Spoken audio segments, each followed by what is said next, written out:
Good afternoon. We're here today to announce the renewal of the Sheriff's Office agreement with the U.S. Immigrations and Customs Enforcement Program known as 287G. In the process of making this decision, one that I do not make lightly, I have listened to both the concerns of the community and the calls for continued cooperation with federal authorities. As a longtime law enforcement officer who began his career with the Houston Police Department on the East End, I am proud of the community of Hispanics in Texas. The heritage of the community is part of the vibrant culture of the state of Texas and indeed a central part of our state's identity. It is because of my respect for that culture that we must do everything that we can to build trust within the Hispanic community while doing everything we can to protect the lives, property, and personal safety of everyone in Harris County. That is why I've ultimately made the decision to continue participating in this federal program that identifies the very individuals that prey upon innocent members of our community. The program was enacted by Sheriff Tommy Thomas some 10 years ago and aggressively expanded by Sheriff Adrian Garcia. I joined my predecessors in recognition of its value and importance. I point out this program is being operated as defined by the Obama administration. I've evaluated the intent, cost, and application of the program and am committed to continuously reviewing the program along with our federal partners at U.S. Immigration and Customs Enforcement. Let me be clear. There is no street-level component of 287G. My deputies do not routinely ask about immigration status during traffic stops, criminal investigations, or when responding for calls for help. Only 9 members of my entire staff of nearly 5,000 employees are certified to assist ICE agents in background research and interviews of inmates brought to the Harris County Jail. Harris County is not in the business of deportation. Only federal officials have that authority, and only federal officials carry out orders for removal. The only people housed in Harris County Jail are housed on state criminal violations. No one overstays their sentence on behalf of ICE. Inmates are released from the county jail as scheduled, and it's the responsibility of ICE to pick up the individuals they have identified for detention. The program is revenue neutral. Last year, the federal government reimbursed Harris County over $860,000 through the State Criminal Alien Assistance Program known as SCAP.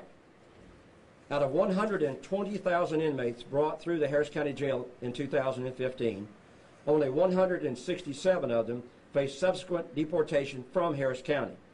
The remainder went on to TDCJ to serve their prison sentences. It is vitally important that these facts be shared with the community at large. Rhetoric that implies anything other than these facts does nothing more than create fear and panic when there is no cause. That rhetoric erodes the relationship between the law enforcement community and the Hispanic community we are sworn to protect, along with the rest of the county. Ultimately, this is a program that identifies criminals that are victimizing members of the Harris County community. Offenders like Victor Reyes, who last year went on a killing spree throughout Houston and Harris County, wounding 2 and killing 2, until ultimately engaging a Harris County Sheriff's deputy in a gun battle where Reyes was shot and killed. Reyes had a lengthy criminal history and had previously been deported on multiple occasions. Another example is Andres Munoz, who was charged with intoxicated manslaughter when he killed Harris County Sheriff Sergeant Dwayne Polk in a drunk driving accident in 2013. There are other egregious examples of such crimes across the county, as well as across the country. Even the likes of our governor, Greg Abbott, have encouraged me to renew our agreement with ICE in a letter, urging that now more than ever, we need to renew our 287G agreement with ICE in order to continue to protect the citizens who look to the Harris County Sheriff's Office for their safety. I'm joined today by ICE Field Officer Director Patrick Contreras, past President of the Texas Sheriff's Association, Sheriff A.J. Louderback, representatives from LULAC Council 4287 and Hispanic Ministers Against Crime. I'd first like to call ICE Field Office Director Patrick Contreras to make a brief remark, followed by Sheriff Louderback, Frank Rivera, and Dr. Velez. Director Contreras. Short statement, Pat Contreras, Field Office Director here in Houston. I'd like to thank Sheriff Ron Hickman for his continued support on the 287G program, which I truly believe enhances public safety here in Houston.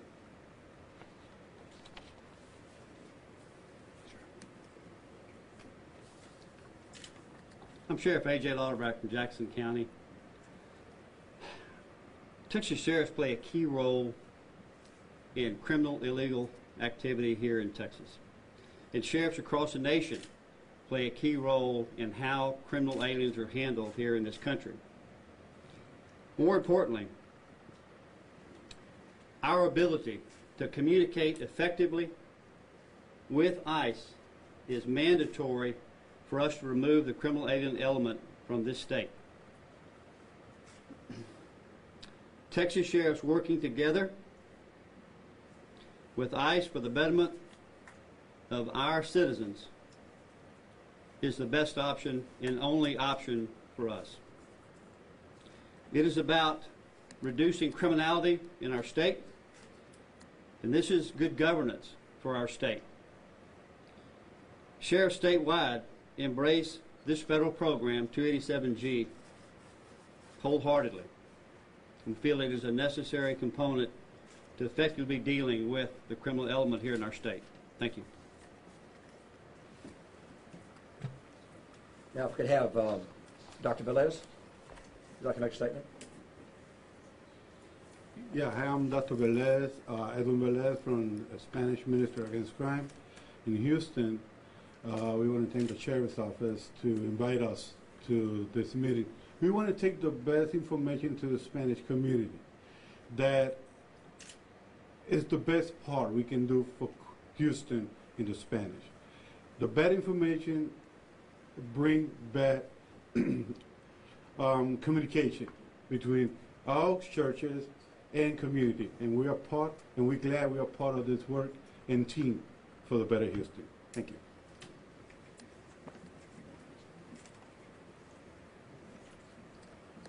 Good afternoon. I'm James Young. I'm with LULAC Council 4287.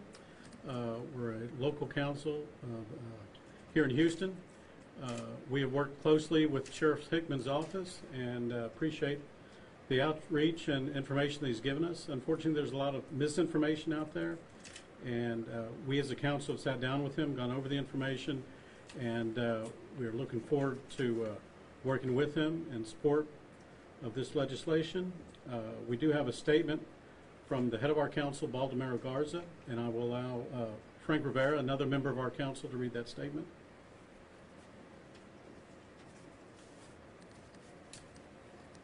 Good afternoon. 287 provides the residents of Harris County a safety net of protection from individuals charged with violent, drug, or serious felonies crimes. Secondly, the protection of the many overrides the rights of the few that have been charged with violent crimes. We have a system that allows the defense of the accused and protects the rights of the innocent. In communication with Harris County Sheriff's Office and Sheriff Hickman, we can state that Harris County Sheriff's deputies will not enforce immigration law, question individuals about their immigration status, or arrest persons based solely on immigration status. Furthermore, we must be very clear on who is responsible for separation of families. If you violate the law in Harris County, you will be arrested. If you have no right to be in the United States, you may be removed. But that is not done by Harris County Sheriff. Those who violate the law must deal with consequences. As we continue discussions and outreach to the Hispanic community, lines of communications are opened up and trust is built. Thank you.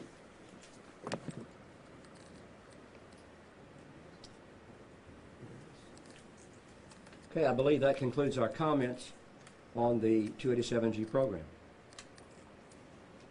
You mentioned the Hispanic community.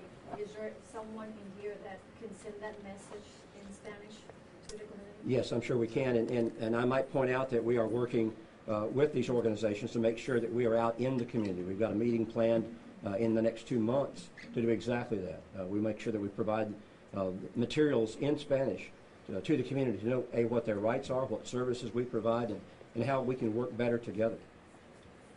Can we get someone in Spanish? Sure.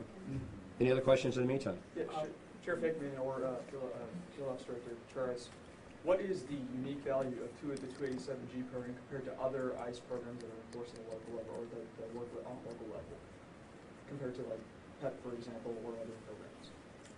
Well, PEP is part of We utilize PEP as part of the program. Like the sheriff said, they're not doing any immigration enforcement out on the street. That's when they get inside the jail. That's where we're utilizing PEP, using the priorities, using when they get into the jail, we are the individuals that make that determination, ICE, not the sheriff. So when you're saying, what is it a tool? It's another tool that we use in order to enforce immigration laws. Sir, if I could, why can't your agents be in the jail doing this work? Why rely on the sheriff's staff to do, in essence, your job? Well, if you look at it, we have limited resources. So this is a partnership that we have, and it's worked very, very well for the past few years here, as well as some other areas. If the sheriff didn't devote 9 deputies or jailers to this program, would you be able to fill that hole? Well, like anything else, if we had to, we'd have to do something. But this is a great partnership, and I just want to continue to support that, and I appreciate the sheriff for supporting it, because it really helps the community a lot. Could you or the sheriff explain to me what do these 9 deputies do that have been specially delegated? How does the safety net work? Could you go into that? What these 9 people do as part of their job is to screen individuals as they're booked into the jail. We book in about 300, 350 people per day. And the things that we look for are suicide prevention, mental health status, physical health status. We check them for TB, chest x-rays, a variety of things. We spend about 8 hours with an individual. During the course of that, in dialogue with them, we can determine whether or not we believe they're here illegally or undocumented. If they are, these 9 people have access to the federal databases. If we feel it's warranted, then we refer those over to ICE. ICE picks it up from there, and through that program determines which people they want to place detainers on. But our part of it is the evaluation and screening. Sheriff Hickman, I know you put a lot of emphasis on violent criminals, the REAs, in conjunction with ICE having limited resources, as you said, and the focus has generally been on violent people who are threats to society. But just looking at the numbers from last year, it appears as though the majority of people who ended up deported were not crimes against persons, they were drug possession, DWI.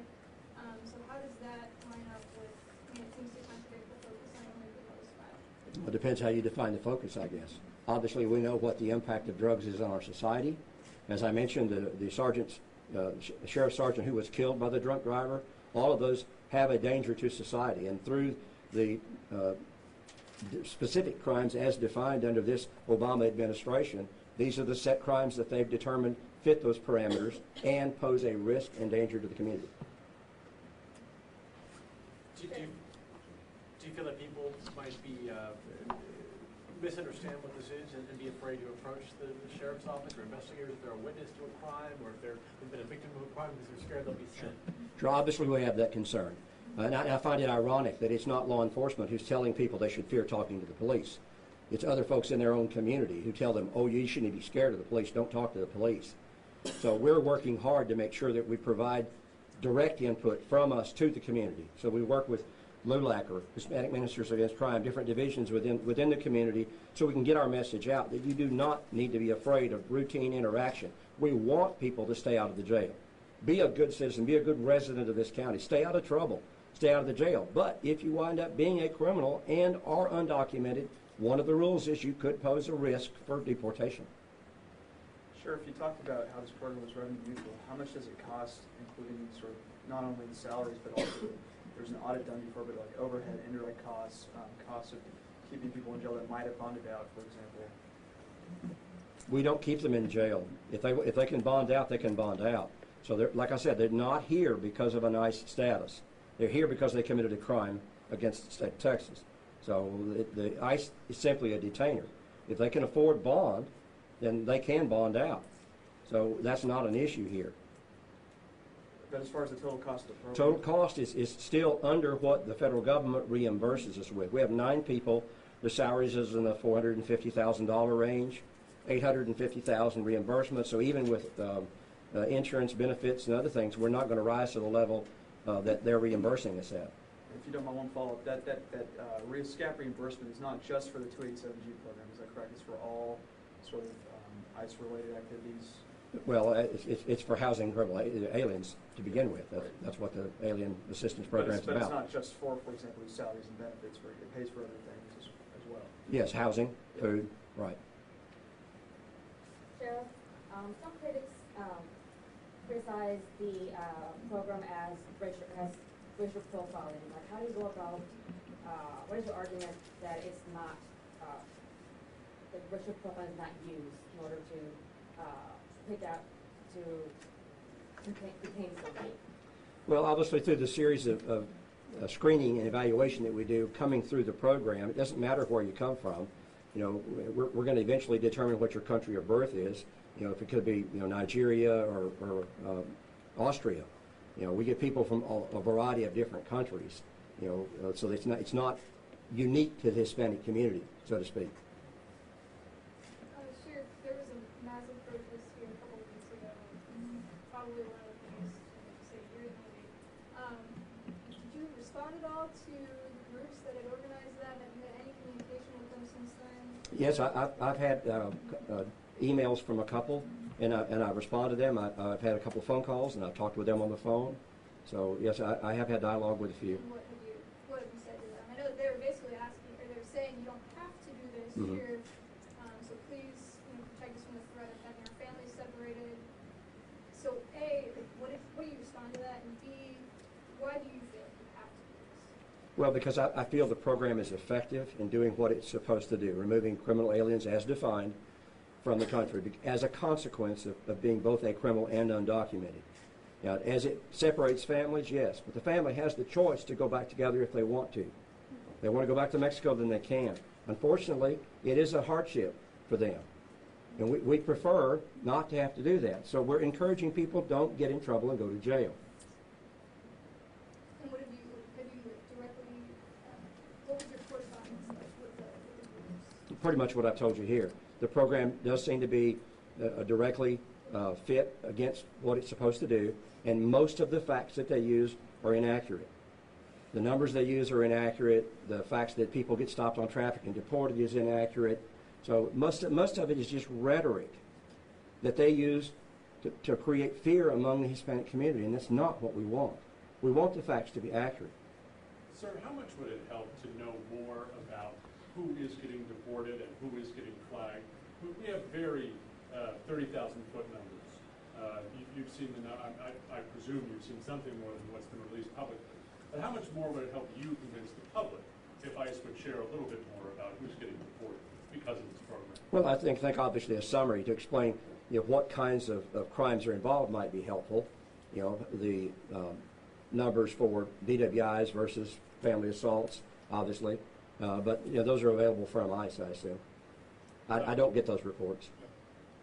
Well, I think there's no detail on who it is being deported, what their crime was, what the allegations against them are.